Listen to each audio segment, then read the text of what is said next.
Dann herzlich willkommen im Kreisky-Forum. Sehr schön, dass Sie es bei der Kälte nach draußen geschafft haben.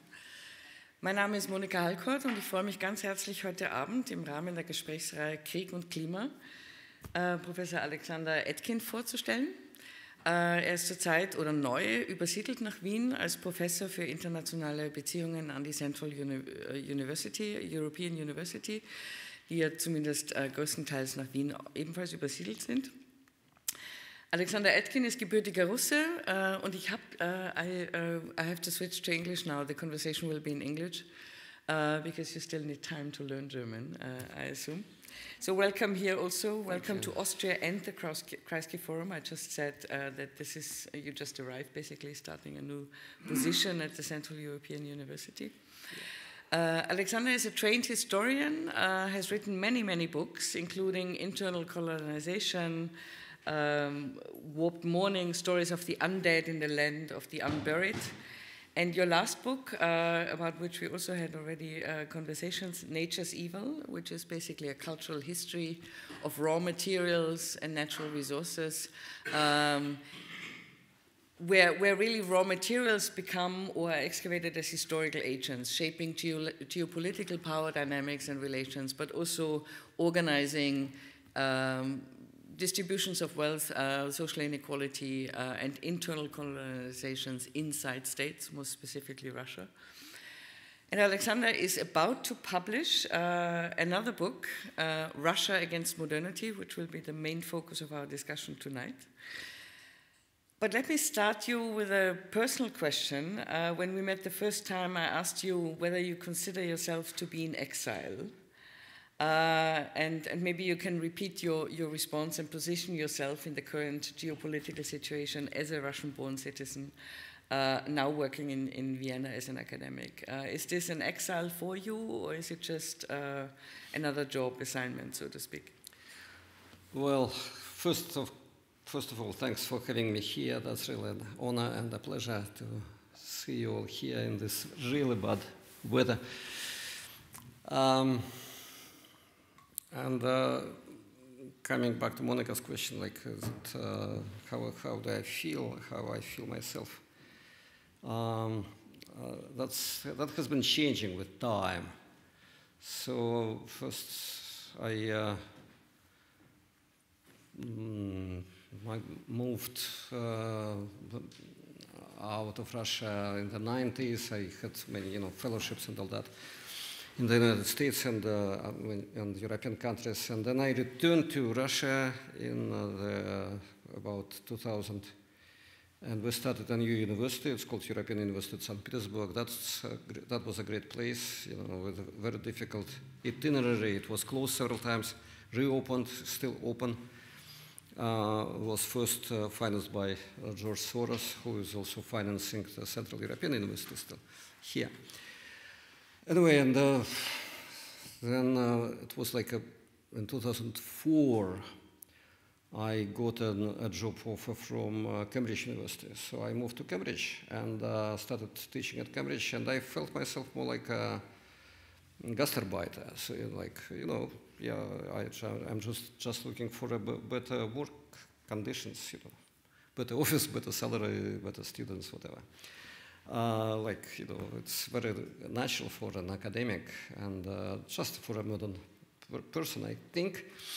But then things have kept changing in Russia, and now with this, even after 2014, after the Russian invasion of Crimea, I was able to get back and basically published in Russian whatever I wanted. But things have changed dramatically and very quickly in exactly a year ago. And I should say that nowadays I feel myself as a political exile, more or less literally, meaning that I cannot really go back. I still have some little property there. There are kind of panicky rumors that the government will start seizing property, like apartments of those who have left, things like that. It's like rumors. That's the change. So in a way, we can say that in your latest book, Russia Against Modernity, it really is a historical, a look back at the brief history of the Russian Federation ever since the fall of the Soviet Union, that ends with an imagined, or with the proposition of a disintegration of Russia as it is today. And yet, interestingly enough, and you are taking us through the chapter of the last couple of decades, working through the key factors that contributed to this breakdown. But interestingly enough, this proposition of a disintegration is written in the past tense, which struck me in a way, because is this a prognostics of Russia's future? Then why write it in the past tense? And how actually did this format of a text evolve? Was it clear from the very beginning for you that you would write it in this way, or did it evolve along events in Russia itself? Yeah, this is a wartime book, so my contribution to the war efforts, very modest one, of course, could not be more modest. But I started writing it, when the war started, basically, and I was writing, and I didn't know for how long it will go, the war, and the Russian Federation, for how long it will survive this war. But I had to finish the book, and that's Polity Press at Cambridge, and they told me that, okay, that's a great idea. You are writing a book about war. That's a great title, Russia Against Modernity. Just do it in 3 months, and we'll publish it. And it will take 3 months more, and it will be out. It's still not out, though, but it will be out in April. I was kind of struggling with it. The war was going on, but the reader, hopefully, will be reading this book when it will be over. So basically, that was my decision to write the whole book in the historical past, including the contemporary events, and even including the future events, because the last chapter really is about the imminent disintegration, dismemberment of the Russian Federation. I call it defederating Russia. And I believe, I predict that the Russian Federation will not survive this war that it has launched itself. It will collapse, but what does it mean? Just by analogy with the collapse of the Soviet Union, that means sort of disintegration into separate parts, the constituent parts. So this is what I predict in the past tense. But returning to the book, the war is, of course, not the only reason for this disintegration. What you're really building up is across the chapters, several factors contributing to it, and maybe it's less a disintegration as kind of the failed attempt to undo the disallowing of a reassembling of the broken down Soviet Union into whatever kind of federation based on the individual parts' own will, but rather forcefully holding together what is left of it. This clearly has failed, and what we are seeing in a way is a last attempt to resist this kind of desire for independence, for autonomy, for letting go of the Soviet Union past. So the fact is contributing to the disintegration, to sum it up, the dependency on oil and this tremendous wealth that has sustained Russia's geopolitical power in many, many senses, is certainly one of the key themes that is running through the book. But also the medium or the red thread that explains many things that came along with it, the tremendous social inequality, the concentration of wealth, the oligarchy as we know it. But most importantly, and the focus of our talk today, it also brought about a radical rejection and denial of the major transitions that we have seen over the past few decades, most importantly climate change and Russia's response by blatant climate denialism. And yet on that note, I stumbled a little bit over the title Russia against modernity, because in a sense, in the whole Anthropocene debate, modernity is kind of the key driver, the major evil behind the Anthropocene, with all its modern inventions, including modern science, etc., that brought us the steam engine, fossil fuel dependency, etc. So I was wondering if you could explain how you understand what there is to be against modernity and why this could be held against Russia, how you understand modernity in this context. Great question. So modernity is an old invention. You know, people started talking about modernity from like the 18th century, probably, from the age of the Enlightenment. Our time, modern time, the moderns against the ancients. And every moment, every historical moment has its own modernity. And we also own our modernity, which is very different from, say, Max Weber's modernity or from Voltaire's modernity. Modernity changes along with, with history, the understanding of modernity, the actual substance. And I was trying to kind of having this title, and that's obviously the first task is to explain and define our modernity, new modernity, reflective or reflexive modernity, as some scholars say, Ulrich Beck, great German sociologist, called it.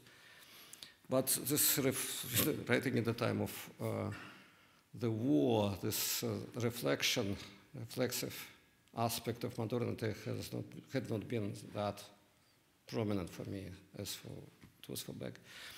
So I just distinguished between paleo-modernity, I call it paleo-modernity, like the Soviet-style modernity, but also the American-style modernity of the early 20th century.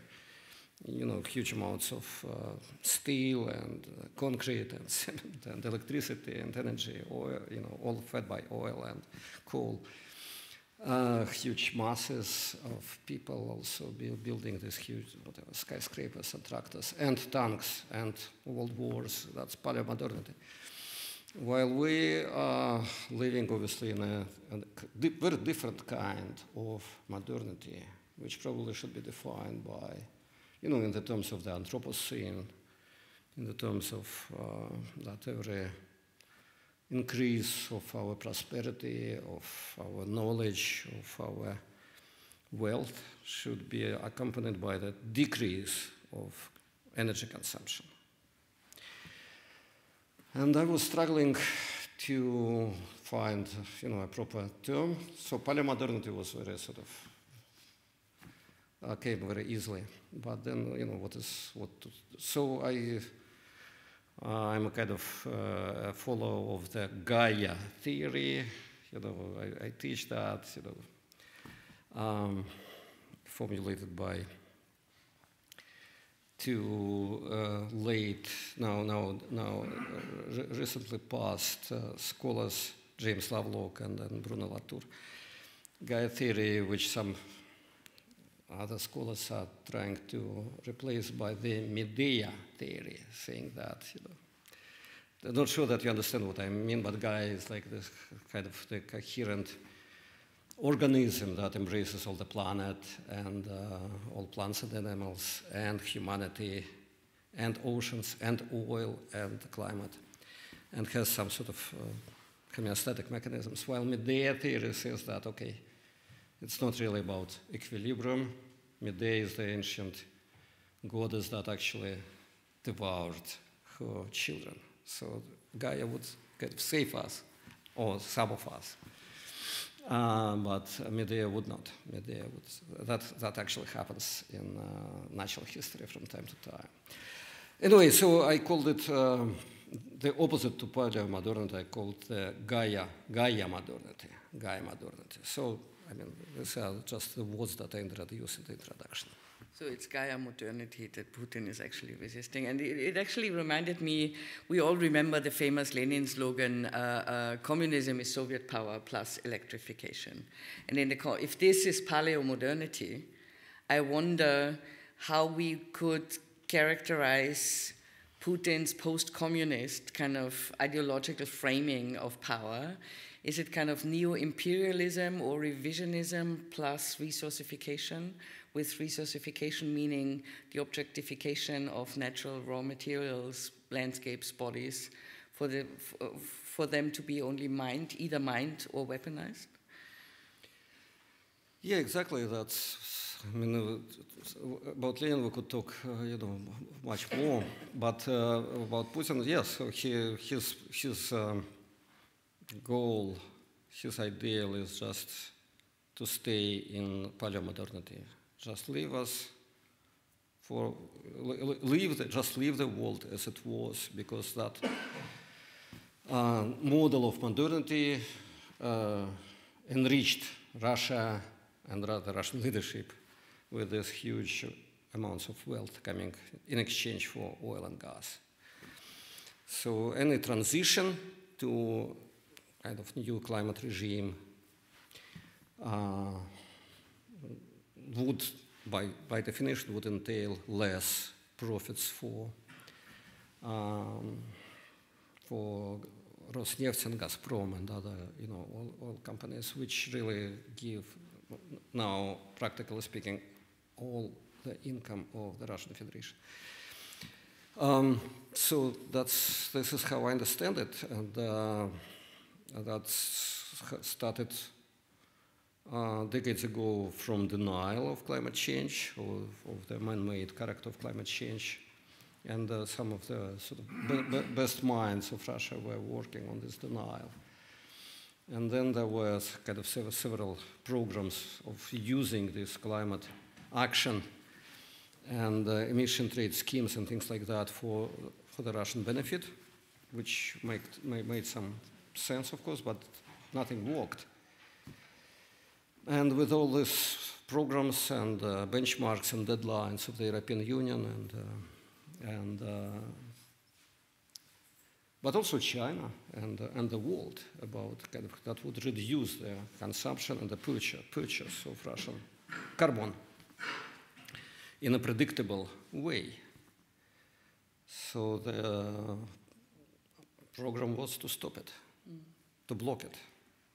But I think this denialism, the way you describe it in your book, and which I find quite fascinating to read, even if horrifying in many ways, it had many layers. It's not reducible to the financial losses that are obviously at stake should the world manage to exit fossil fuels. It was also embedded, you describe it as a political machismo, where everyone coming close to thinking about alternative energies, in Putin's mind, this was equal to breaking up gender norms, etc. So, and he always linked those two to delegitimate any way of alternative thinking, right? Can you? How did it manifest in day-to-day political discourse in Russia? This denialism and rejection of a changing planet, really. Yeah, that's this oil, this carbon energy really is something that gives wealth, gives energy, gives libido to the whole economy of Russia, really, to the whole body of the nation. This is how it works, has been working for decades now. And it was kind of came to kind of political formulations in the interesting ways, like indeed, like, and Putin said it many times that it is like it emasculates. If people do not use energy, don't drive that big cars, don't use that much energy, don't buy our oil. This is not what a proper man do. So there is this. I at some point. A decade ago, I coined this term petromacho, like petro, like from petroleum, petromachismo, petromacho. There are also more popular terms like petromasculinity. Some anthropologists use it. Yeah, oil really belongs to, historically it always belonged to men, to imperial machos. Oil was always found in the distant corners of world empires, say in Galicia, in Austria-Hungary, or whatever, or in Texas, or in West Siberia. And that was like always, it just happened so because oil is just accidentally distributed around the earth. It was always connected to this, imperial adventures and huge distances for, which makes oil so expensive. And security risks, because on this way, whether it is a tanker or a pipeline, risks are enormous, and therefore those guys who run oil, they are more like security people rather than oil men.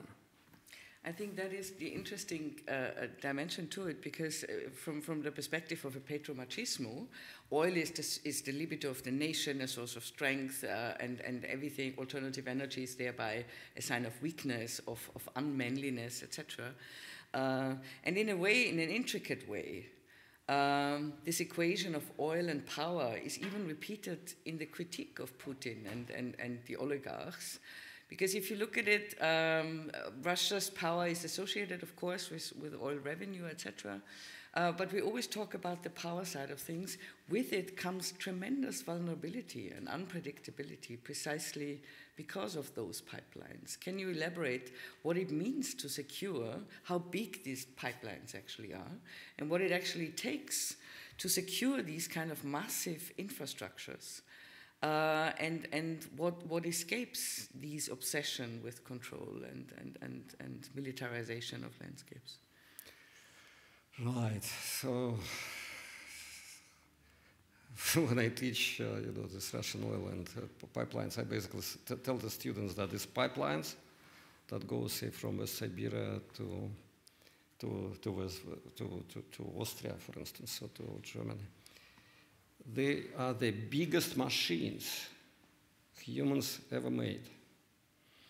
Tankers, of course, that carry oil, they are the biggest vessels. But these pipelines, that's thousands and thousands of kilometers of contiguous, just of one thing. It's like welded metal. It's a coherent machine, cohesive thing. That's the biggest machines humans ever made. And they go across this tremendous, it's not, of course, not only in Russia, it also goes, say, from Alaska to Louisiana, to refineries. And, there were all kinds of interesting things happening on the way, like public protests in the States against these pipelines. There were no protests in Russia, but of course there are, there were all kinds of interesting accidents, just random accidents, terrorist attacks. These gas and oil pipelines, they go across many gubernias, many parts, administrative parts of Russia. And every of this part, and they go abroad. They bring hard currency back to Moscow. Oil goes, say, from West Siberia, say, to Germany or to Austria, then money go back, but not to West Siberia, money go to Moscow, and then Moscow distributes this money. But also on the way, every gubernia or province or district of Russia needs this gas or oil, so there is a lot of temptation to make a hole and to use this gas for the local purposes, because it's not gas, there is no gas around. The pipeline goes. The villages around the towns around, they need energy. So, in some cases it's terrorism, in some cases it's sabotage, in some other cases it's like administrative deals between the local powers and the central authorities. So the farther it goes, the more centralized is the whole system, because the system really kind of distributes according to its will and plan and need. And of course, these massive infrastructures also feed this fantasy of invincibility, and as long as they work at least, and mastery over nature and everything, and controlling the world by it. But at the same time, if you reject as stubbornly as Russia has done the consequences of this, in a way, I think you can say it's also a radical rejection of limits, of planetary boundaries, the limits of finite resources, the limits of planetary boundaries. But even Putin's own age, I mean, he's 70 now. How much longer can he stay in power? There is a finite, there's a finitude to even his own physical presence on the earth.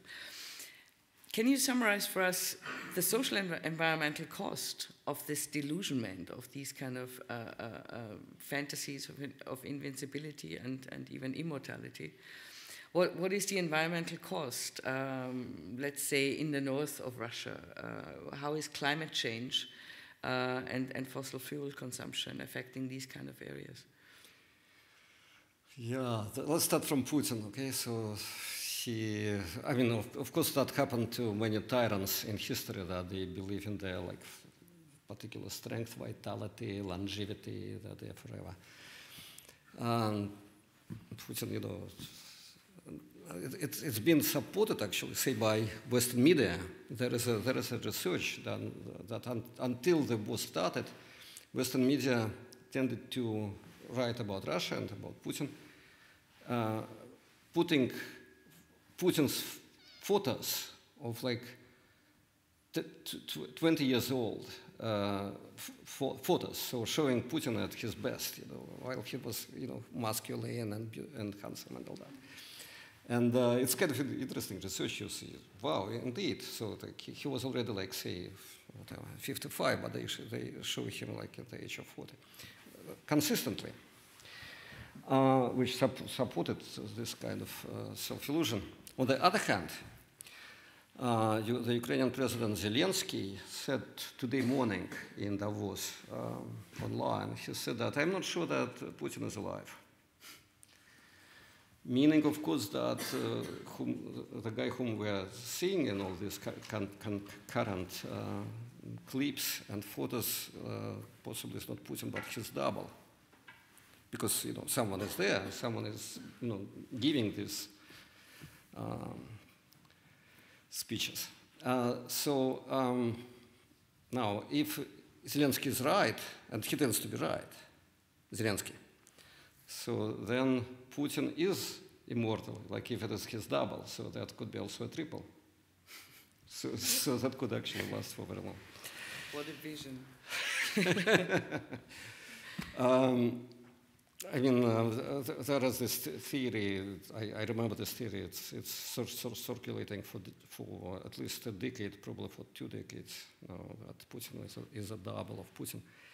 But now Zelensky said it, and I could refer to But seriously, I mean, how much longer can the physical landscape and the social fabric of the Russian Federation as it stands today, in particular, I'm talking about the margin, the fringes, the peripheries, how long can they sustain this madness? Already permafrost is melting, entire cities are threatened to be swamped away by the melting permafrost.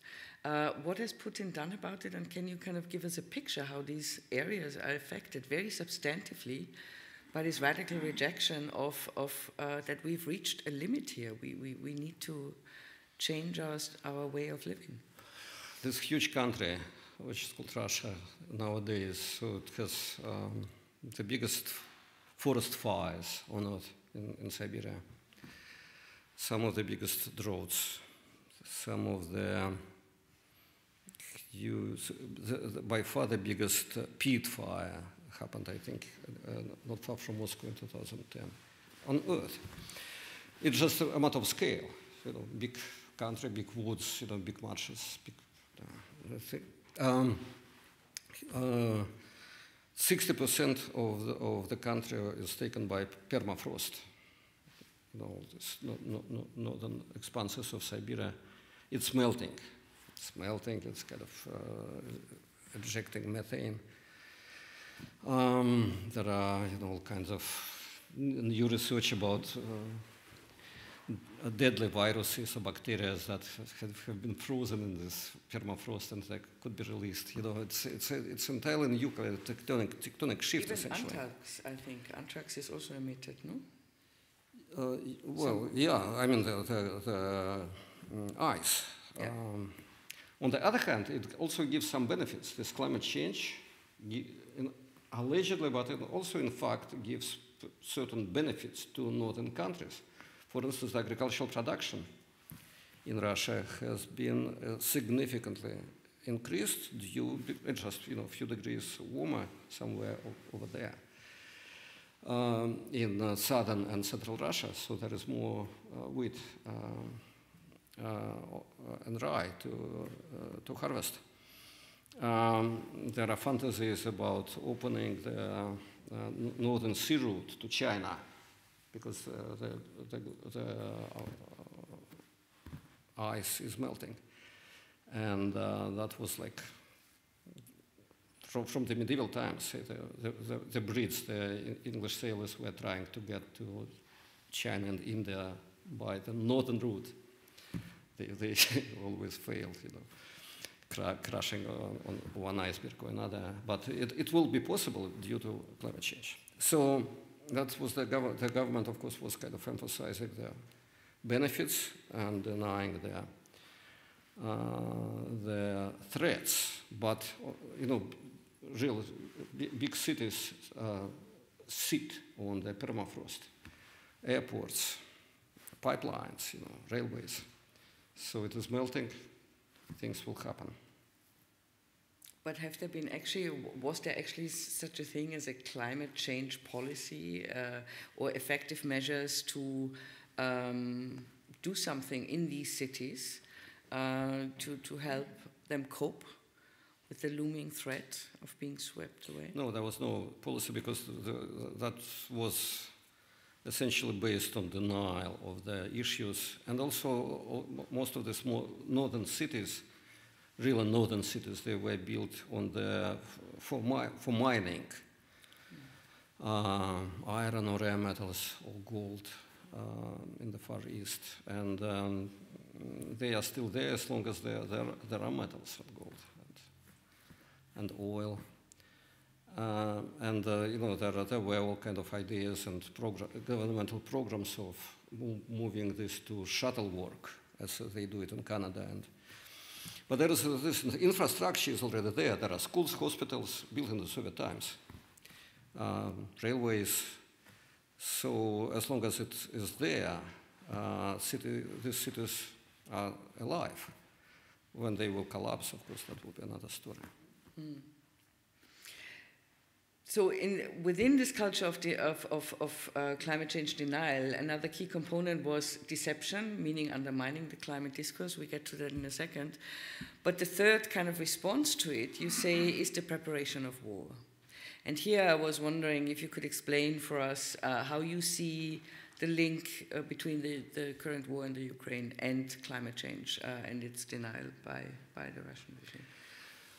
Well, it's not climate change as such, but it's more like decarbonization of the global economy, mostly of the European economy, is the actual threat to the Russian Federation as is. Because it's like about 90% of the Russian export now is oil and gas.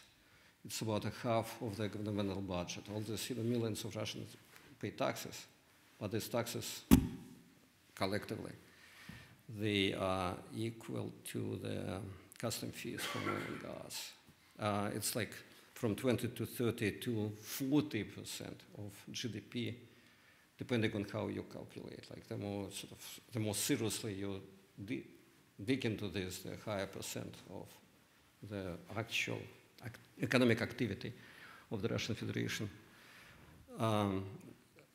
comes to extracting, exporting, proceeding, and burning oil and gas.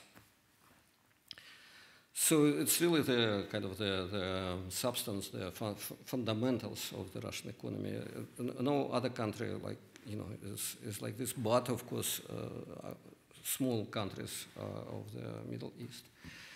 But Russia is big, it has very significant population, has this huge territory. So decarbonization of the world was and is a major threat to the Russian economy. And there are much more to say about that. It's like, imagine the Russian budget. So it consists of two halves. So people pay taxes, and they receive back this money in salaries, the so-called social sphere, hospitals, whatever, universities, administration of the cities, care professions. While another half, which comes from this nationalized oil and gas, remains in the hands of the government. So that is the half that really goes to the military activity nowadays, but it went to war efforts. That's the money that go to corruption, not the money that you saw those yachts and villas, but you also saw those cruisers and weapons and tanks. This is all created, and fully depends on this money. But the whole space also depends on it. So when money goes back, say Austria or whatever, Germany or Italy, paid for the Russian oil and gas, so money go to Moscow, and then Moscow distributes.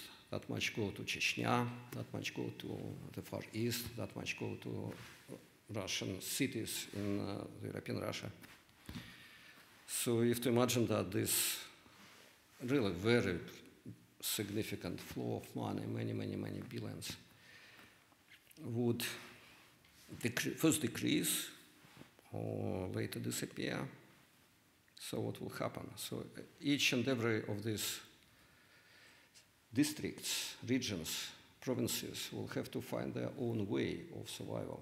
And they would find their own way, no doubt about that.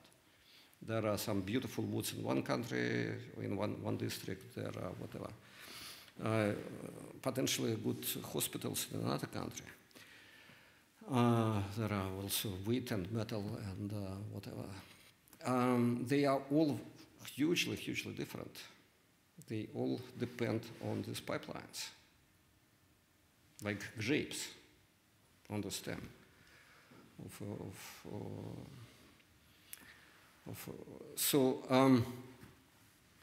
they will survive by finding their own ways. What will not survive is the central power that integrates them and distributes, because this is what the central power does, redistributing the oil and gas profits. But then, if anything, initially at least, starting this war harmed the whole idea of keeping the disintegrating empire together by the pipeline and the central control you have over it. Europe even gave in, and Nord Stream 2 was built. But after the war, of course, it immediately brought it to a halt. So from that side, I don't understand the calculation on Putin's side. Nobody of us understand that, I think. But what I'm trying to say is that, yes, indeed, this country had all kind of problems and disproportions, but it would last for another decade or 2 or 3. Maybe there would be another double or triple. We don't know about that. Maybe there would be a legitimate successor who would change. It could develop into something else, slowly. The future was open before they started this war. This, that was the trigger that changed everything. And, there is no return, I think, from the current position. But also, I think already in March there was no return. So the war triggered this disintegration, this collapse. It was directed, people in panic, they do it. So they do something that they think would save them, but in fact they perish because of these actions. If we look at the numbers, initially, and not only was Nord Stream 2 stopped, of course, everyone, and initially we thought, or I think the picture is still split. On one hand, people say, well, it is the war that will finally push Europe and the rest of the world to accelerate their investment in renewable energies. And yet at the same time, I wonder if really Europe and the rest of the world is responding in the right way, because as much as this is true that we are investing in alternative energies now, coal is back, nuclear energy is labeled as a green technology right now, rare earth minerals that you need for wind, solar energy. There's a whole global new run and competition going on for digging up these kind of resources, which brings us right back to the worst evils of modernity, which is extractivism, which is competition over resources and war, a politics of war by other means, basically. And at the same time, if we are to believe the Deputy Prime Minister who announced yesterday the figures, where are they? Russia's oil revenue rose by 28% in 2022. Global exports were up 70%, and gas exports to China up 50%. So whatever he's trying to tell us, obviously, whatever Europe tries to sanction us and is no longer buying, we are selling it elsewhere. So where does that leave us? What's your reading of these kind of ambivalent? Several big questions here, but first, of course, that's a lie that they will sell all this, oil and gas that they would be selling to Europe, that they will sell it to China and India. That's just physically and geographically impossible. There are no pipes, not enough tankers, not enough railways. They use railways also, cisterns. It's just impossible. They are boosting their sales to China. In China, then there are serious discounts. They are losing money. Whether he meant physical volumes, that would be not true. I think he means money according to the current prices. That's also not true, because they are selling for cheaper and cheaper price per barrel, because they have to. And also because the production cost in Russia is very, very low. So whatever the Europeans they impose, and Americans impose the price cap, and they want to lower it, it's still profitable for Russians to keep selling, but they cannot sell at all. So they will have to shut this rigs and wells, and there is no way back for kind of reviving them in the future. However, the European benchmarks and deadlines that were, seriously, heavily advertised, saying that 2020 to 21, that they would reach the net zero, etc. They have been non-officially deferred. Having this war, it's impossible to work on renewable energy. So, one could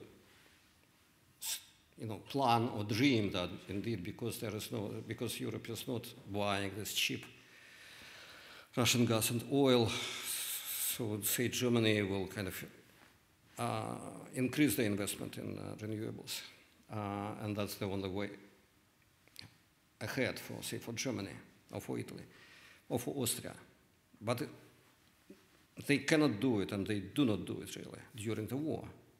So as long as this active action lasts, Putin basically is, he doesn't get this money that he needs, and I hope he will never get this money. Moreover, all this, you've heard about this 300 billions that have been arrested or kind of seized by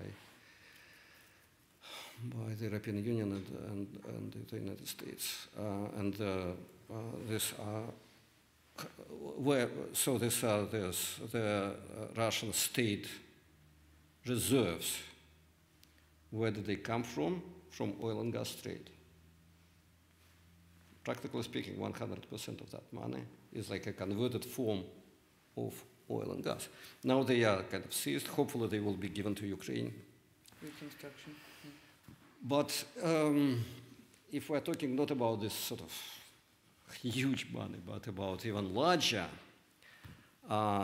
scale of things, the war has effectively deferred climate action, postponed it.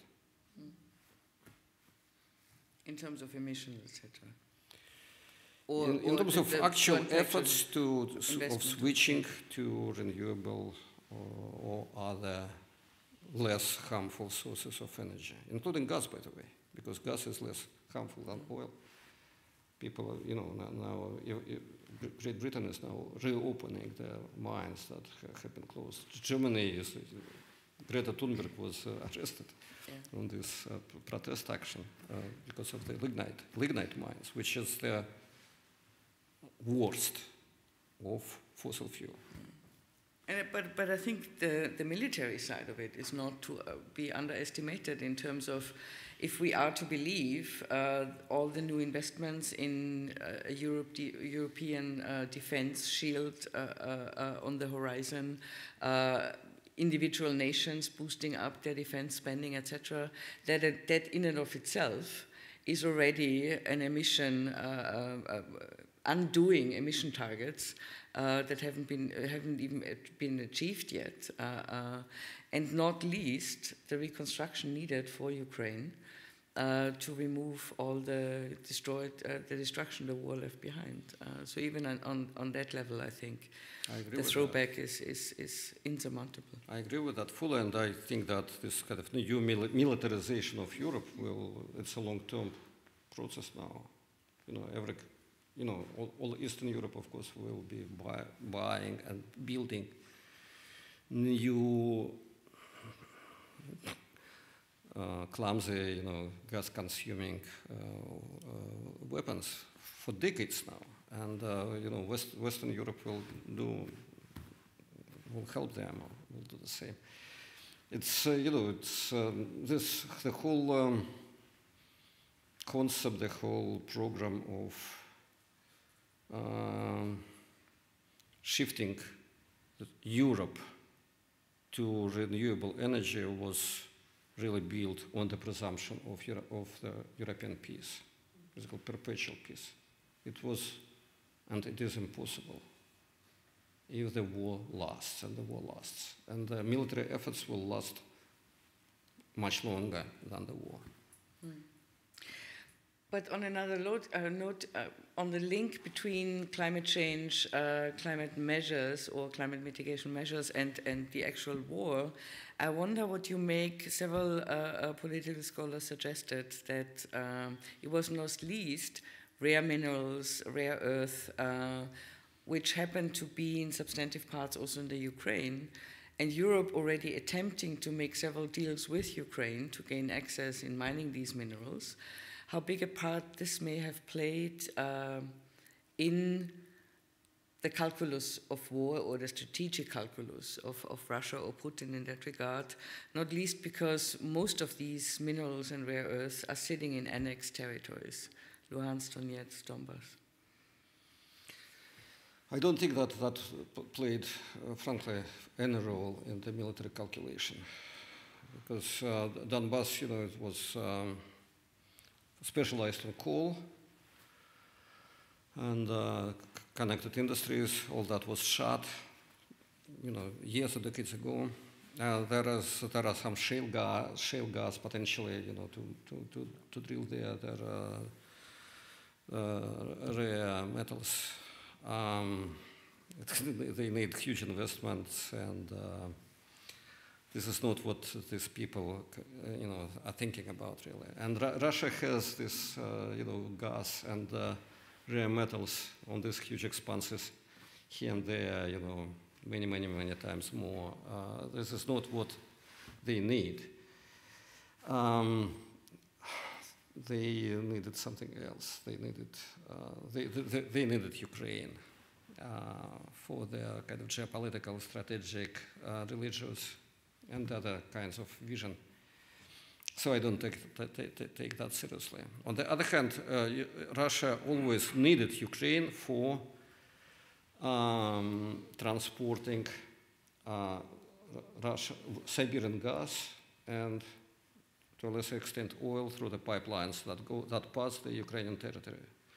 So this gas still flows across Ukraine. You know, there are bombs and shells and missiles exploding around, but these pipelines are safe and intact, unlike Nord Stream. Nord Stream was exploded by someone. The pipelines that go across Ukraine function in good order, and Gazprom is paying to Ukraine during the war $2 billion a month for what's called transit fees, just for transporting. It's gas. So it's kind of difficult to understand it rationally, really. Like the war, you know, thousands of people are killed every day. But trade, gas trade, because of this huge money, I think, involved, business goes on as usual. But it is nonetheless still astonishing. Russia, next to China, is one of the biggest sources of, again, not just gas and oil, but also these strategically, nowadays, strategically labeled minerals. And given the war, you briefly mention it, and we repeatedly read it, how will, or let me break it up in two questions. What really obstructs the vision to make use of these future-oriented materials that are in so desperate need globally, worldwide?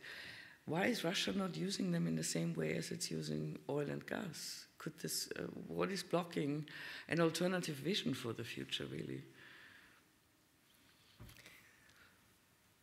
Well, most of these oil fields and rigs and derricks and whatever they have there and pipelines were built in the Soviet time. They were explored, they were sort of engineered, they were physically built. Of course, they had to be maintained or expanded or whatever, revised. 30 years had passed. But of course, for a fraction in the time of peace, for a fraction of the revenue, of the profit,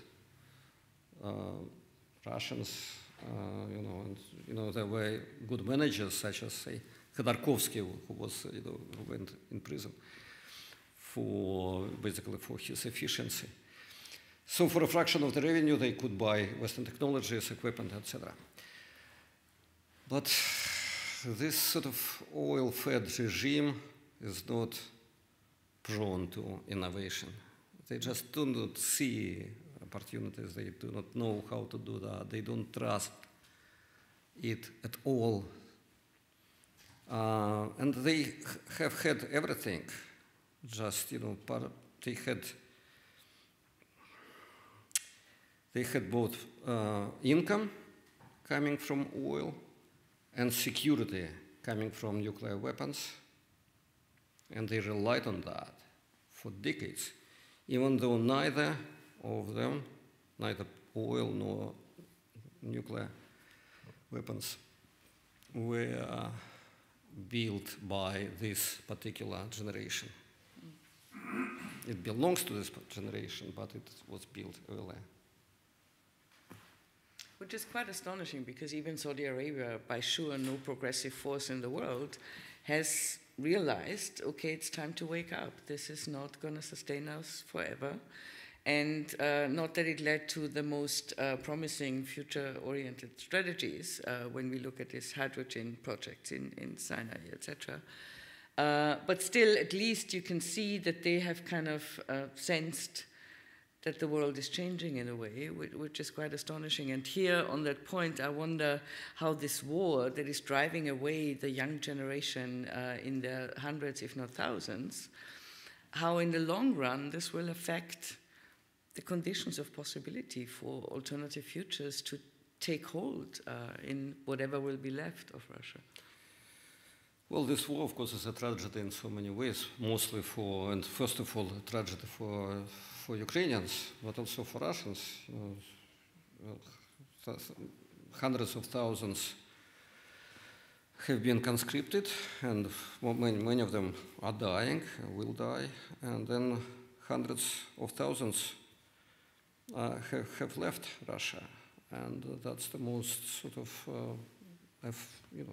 prospectively efficient people, IT workers, whatever, engineers, doctors, mostly young people, so they flee because they would be subject to conscription, so they flee.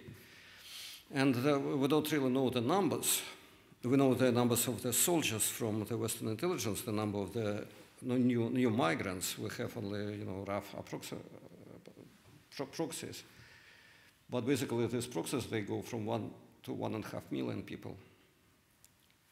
And they have left like just during 1 year. It's, by any standard of migration, during war, during revolution, during the Russian Revolution, it was much, much slower. Numbers were comparable, but it was just much, much, slower process. Now they have just left because of fear. Yes, indeed, who will say, if something changed, there will be a collapse or revolution or whatever you name it. Who will build those new countries? Well, there are still, still millions and millions of people, men and women, who stay there for various reasons. Good reasons, bad reasons. They stay because of fear. They stay because of whatever. They don't want to migrate. They cannot migrate. They don't have money. Or they have children, or they have parents, old parents, things like that.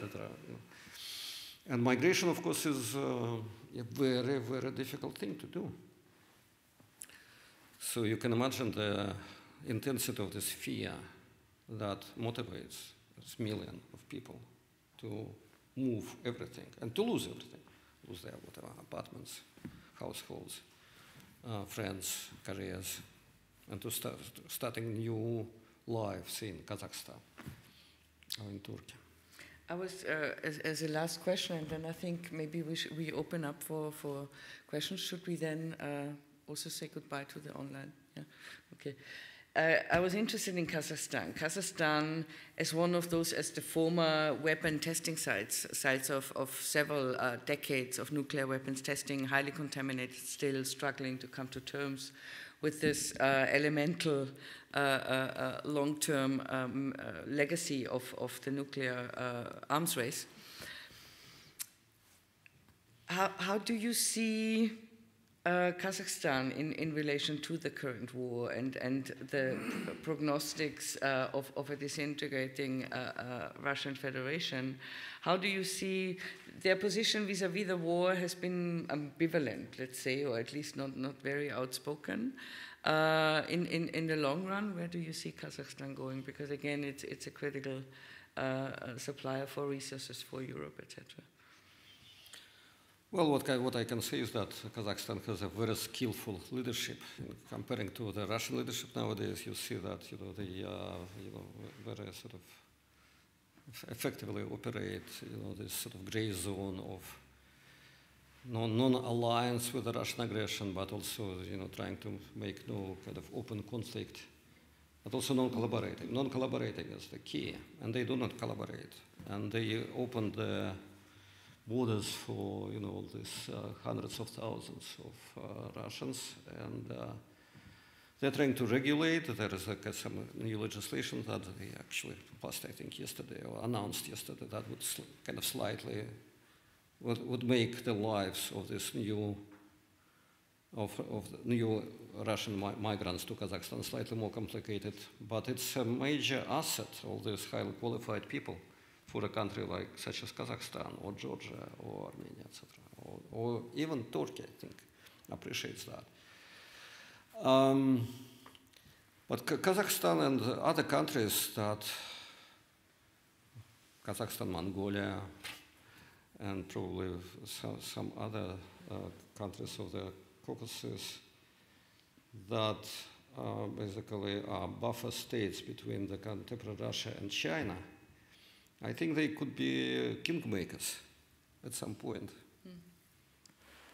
They would kind of mediate new trade, new migration, which they already do, and new political alliances. They will be hugely important for the future configuration of power, especially if imagine that if imagine say Siberia as an independent state with all its oil and other treasures, and highly qualified people in Siberian cities such as Novosibirsk, etc. Bordering with, again, with Kazakhstan and Mongolia, and actually very huge expanse, but very short actual border with China, which was kind of created by purpose by wiser people such as Stalin and Mao, etc.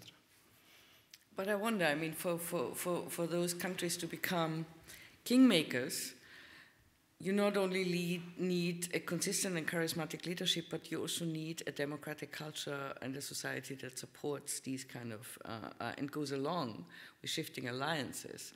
And I wonder, really not being an expert in these regions at all, but having you here, how you assess the bottom-up potential of such a geopolitical transformation. Because all too often we discuss it from the perspective of individual or even current leaderships, which I think will not carry it along, will it? Well, it is a slow process, and maybe it's a good thing that it is slow and kind of steady. It's also different in different parts of this boundary. In Azerbaijan, it's different from Kazakhstan, for instance. So in Armenia, it's very much different, etc. Mongolia. So, and I think that these divergences, they will grow. Different, being free or relatively free from the pressure from Russia and also from oil profits, because oil is something that, keeps these powers together in Azerbaijan and Kazakhstan. In Mongolia, that's more like metals. So in a better future, this power of natural resources will be decreasing, while power of human capital, well-educated, skillful people, we're not talking about professors of humanities, we're talking about IT workers, about farmers, about engineers, about doctors. Their power should increase as much as the power of natural resources would decrease.